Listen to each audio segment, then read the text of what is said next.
What's up, guys? We're going to go ahead and take a look at some questions involving radiuses and velocity as well as centripetal acceleration. And we want to see what happens or how each of these variables impacts the other when one is held constant and the other is increased or decreased. So our first question here says, assume the track on the left and the track on the right have the same radius. So this radius right here is the same as this one over here, and that this car is going fast and this car is going slow. So let's say that the car on the left is going with a speed or velocity of 10 meters per second, and the car on the right is going with a speed or velocity of 1 meter per second. All right, we're just going to exaggerate here. It doesn't matter what numbers we pick, just so long as this one on the left is greater than this one on the right. It wants us to figure out how the centripetal acceleration of the car on the left compares to the car on the right. Well, centripetal acceleration, right, we have our equation up here, is equal to v squared over r.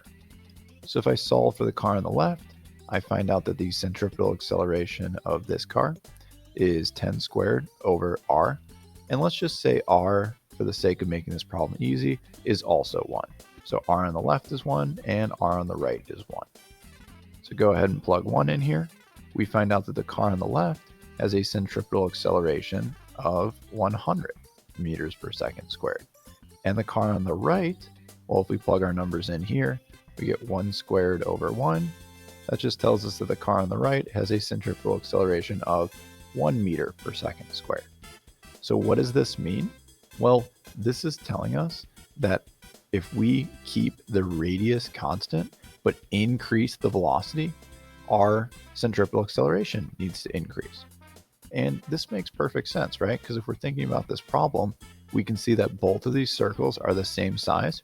In this case, the car is going fairly slow around the circle, and in this case, the car is going very quickly.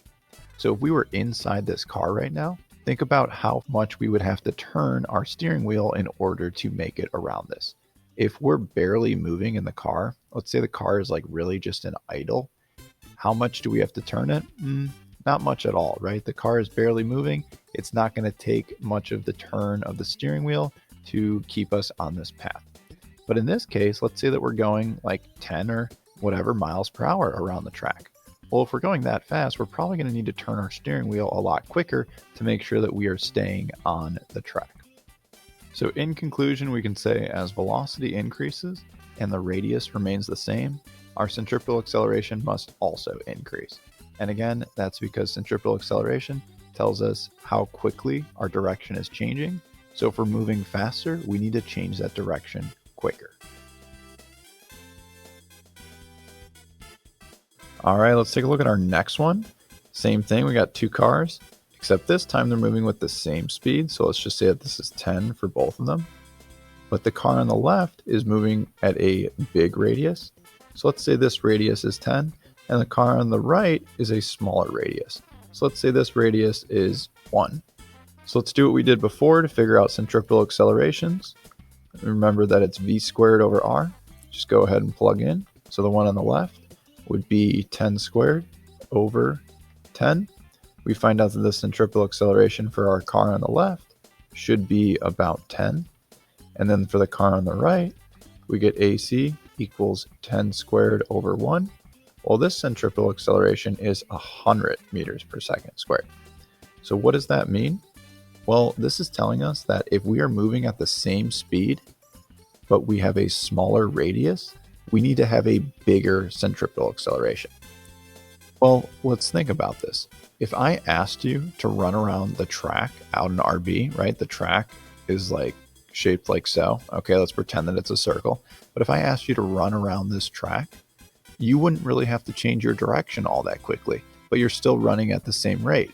Now, let's say that I asked you to run around a track this size. Well, if you're sprinting just like you were around this track, you would have to change your direction so much faster to stay on this track. Same scenario here. All that we're saying is that centripetal acceleration, like we've said before, is how quickly we're changing directions. If we're moving at the same speed in both cases, but our track in this case is bigger than this track, the bigger track is going to require a smaller centripetal acceleration because we don't need to change our direction as quickly. But the smaller track is going to require a faster acceleration. So in conclusion, all we're saying is that if we increase our radius but keep speed constant, our centripetal acceleration will decrease. And we can see that in our equation over here as well. Radius is on the bottom, so as this part of our equation gets bigger and bigger, or the bottom gets bigger and bigger, our centripetal acceleration is going to get smaller and smaller. Let's start off with an easy type of question. The first one we have here says a Ferris wheel has a radius of 15 meters. The Ferris wheel is rotating at a constant speed of 2 meters per second. What is the period of the Ferris wheel? All right, so let's just go ahead and take this information and label it down below. We have R, or our radius, is 15 meters. We have V, or velocity, equals 2 meters per second. And we're trying to solve for period, and we know that period is time. So if we're thinking about a Ferris wheel, right? A Ferris wheel is going to look something like this, okay?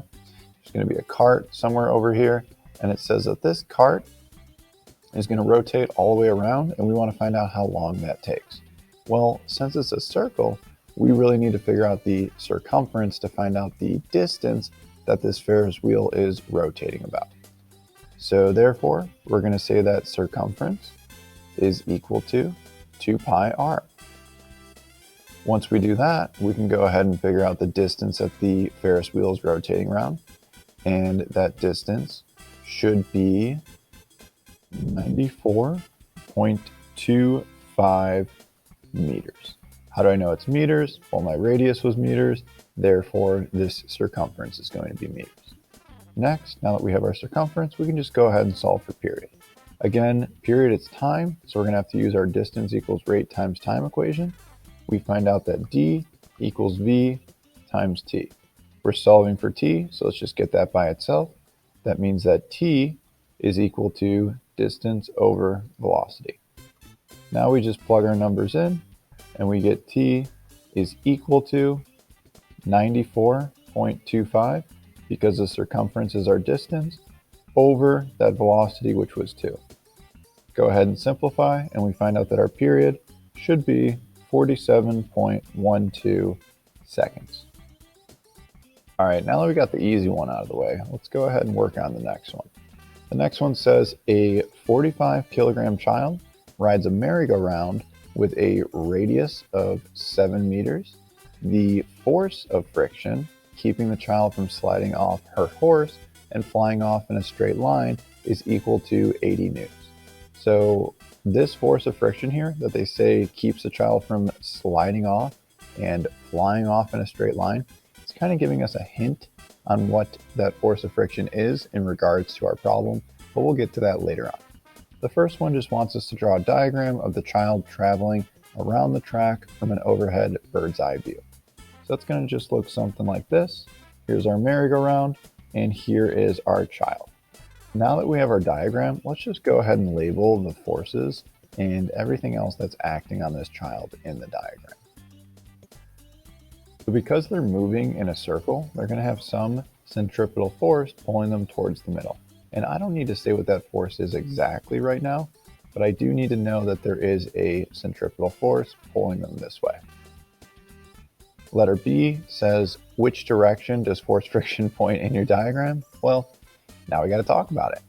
In the problem, it told me that force friction is keeping the child from sliding off and flying off in a straight line.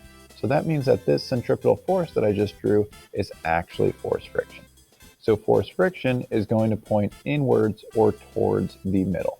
And again, the reason being force friction is what's stopping this child from flying off the merry-go-round and moving in a straight line. Now that we've identified the force, let's move on to letter C.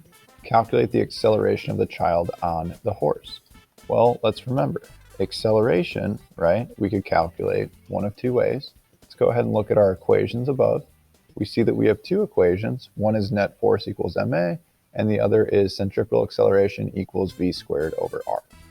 So we could use either of those, but unfortunately right now we only have enough information to use one. So I'm going to go ahead and take all this information and list it down here so that we can really see what we're working with. So we have the mass of the child at 45 kilograms. That's our first piece of information. The next one we have is the radius, and that is 7 meters. And then we also know the force of friction, which is 80 newtons. So because this is the only information that we have, the only equation that we can really use here, because we're missing velocity, is just net force equals ma. So if we're thinking about this, we have our force friction equaling 80 newtons, but because this is centripetal motion, it's really net force centripetal equals ma centripetal. Therefore, what are all the forces pointing towards the middle? Well, it's only force friction. So force friction is equal to mass times centripetal acceleration. We're solving for centripetal acceleration, so let's just go ahead and divide mass over. We find out that centripetal acceleration is just equal to force friction over mass. Plug our numbers in, and we get AC equals 80 divided by 45. Simplify, and you find out that the centripetal acceleration for the child on the merry-go-round should be 1.78 meters per second squared. Looking at our next problem, does this acceleration seem very big? 1.78 doesn't really sound too big to me. Again, this question is just to get us thinking about this problem and previous problems. And I've seen way bigger centripetal accelerations than this. I've seen way smaller. So it kind of just seems normal to me. It doesn't seem too big. Letter E, what does the value of acceleration tell you about the child's motion? So again, what is this centripetal acceleration value really telling us about what this child is experiencing while they are on the merry-go-round? The child's direction isn't really changing that quickly. And again, centripetal acceleration just means how quickly we are changing directions. This number is almost about 1, so it tells me that I'm not changing directions that fast. Now that we have the centripetal acceleration, we can go ahead and solve for the speed of the child. And speed is really just saying the magnitude of velocity. So let's go ahead and look for an equation that has velocity in it. Well, we have 2 of those, but there's only one that we can use right now because this equation involves time and we don't know time. So we're going to have to use the centripetal acceleration equation. So if I come down here, I have AC equals v squared over r. If I'm solving for velocity, I got to get it by itself, multiply the r over. So I get v squared equals AC times r, and then just square root. You're left with v equals the square root of centripetal acceleration times the radius. Next, we just go ahead and plug all of our numbers in. So again, our centripetal acceleration was 1.78, and our r value is 7 meters. So we go ahead and multiply these two together, and we find out that the velocity of the child should be about 3.53 meters per second. Now that we know what the velocity is, let's think about what direction it points. Well, because this object is experiencing uniform circular motion, it's always going to point in the same direction. So in this case, if this is my child, and let's say that they're moving in this direction, let's say that they're moving in a counterclockwise direction around the merry-go-round, the velocity at this point is going to point right here, and that's tangent to our orbit. Or in other words, it is also perpendicular to our centripetal force. Velocity points tangent to orbit, perpendicular to centripetal force. While we're talking about velocity and center forces, it's a good thing to also remind you guys that centripetal acceleration also points towards the center, just like the force. And the reason being is that our center force is our net force. So acceleration is always going to point in the direction of the net force. All right, let's take a look at our last problem here. If the ride allows the children to go around 15 times, then how many minutes will the child be on the ride? So since this problem is asking how many minutes the child will be on the ride for, we know that it's going to involve time. So we need to look for our equation that involves time. And we can see right here, that equation is distance equals rate times time. So if I go back up here, And I go ahead and write distance equals rate times time. We know what the rate is. We just figured it out. It's right here. Our velocity is our rate. The distance, though, we're not entirely sure. We know that our child is moving around in this circle. We need to figure out the total distance the child travels from here all the way around back to here. So in other words, we're just looking for the circumference again. And we know that the circumference is just equal to 2 pi r. Therefore, I can just substitute that in here. We get 2 pi r equals v times t. I'm solving for t, so I'm just going to divide by v, and I find out that period is equal to 2 pi r over v. Go ahead and plug your numbers in, just like we've been doing before. So t is equal to 2 pi, r we said was 7, and then v is 3.53. I find out that t should be equal to 12.46 seconds. And let's really think about what this means. This is saying that it takes 12.46 seconds to complete one revolution. All right, but my question was not asking me for one revolution.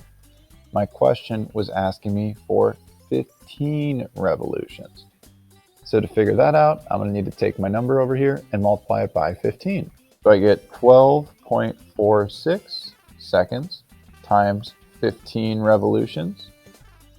That's going to go ahead and give me 186.9 seconds for 15 revolutions. But again, the question was asking me for 15 revolutions in minutes. So now I need to take my time and divide that by 60 to get minutes. I find out that it should take about 3.12 minutes to complete 15 revolutions.